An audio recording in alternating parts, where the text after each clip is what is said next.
Welcome to this video for well-sorted study owners on managing and monitoring breakout group input. During this video, I'll use two web browsers to demonstrate the two different views of the breakout groups page that you as study owner and your meeting attendees see.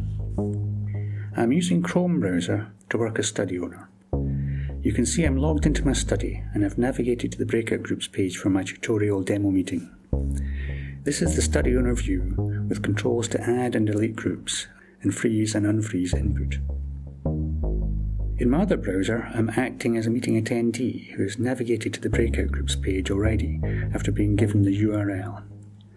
You can see that as an attendee I have a simpler view.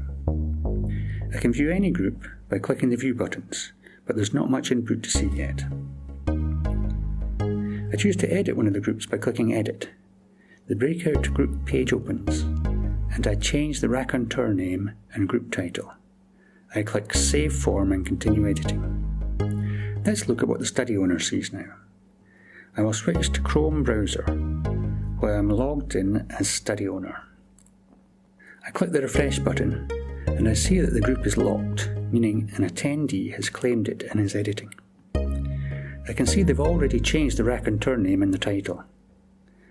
I can use the View button to see if they've put in any detail. They haven't, so I go back to the breakout page and continue monitoring by using the Refresh button occasionally. The Unlock button, by the way, is there for you to unlock a group and release it for editing if the attendee who is editing it closes the browser without submitting and unlocking and loses the browser's claim on the group. You should avoid using the Unlock button until you've first resolved any possible attendee confusion over which group they should be editing. Let's go back to being the attendee editing the group. Let's say they add an idea. I'll just add a dummy title and description.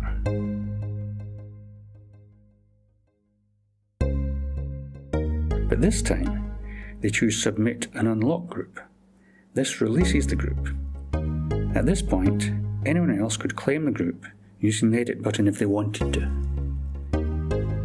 If I switch back to Study Owner View and use the Refresh button, you can see that the group is no longer locked. Let's say that the groups continue entering their work until the breakout group session is ended and they've all submitted. There will come a time when it's appropriate to freeze the input and prevent further input. This might be just before the groups present their discussion output in a plenary session. You should first check with the groups that they've finished editing. Then you can use the Freeze Data Input from Breakouts button. Now no further changes can be made unless you unfreeze the groups, which is done with the Unfreeze button. The group presentations can be supported by someone operating the attendee view of the breakout groups on the projection computer. They can queue up each group's page with the View button as required. Let's say it is the blue group's turn to present. Just click View and scroll through their outputs as the raconteur talks. The study owner view can be used for this if you wish. Lastly, just to recap about freezing and unfreezing, as long as the breakouts are frozen, no changes can be made to the group outputs.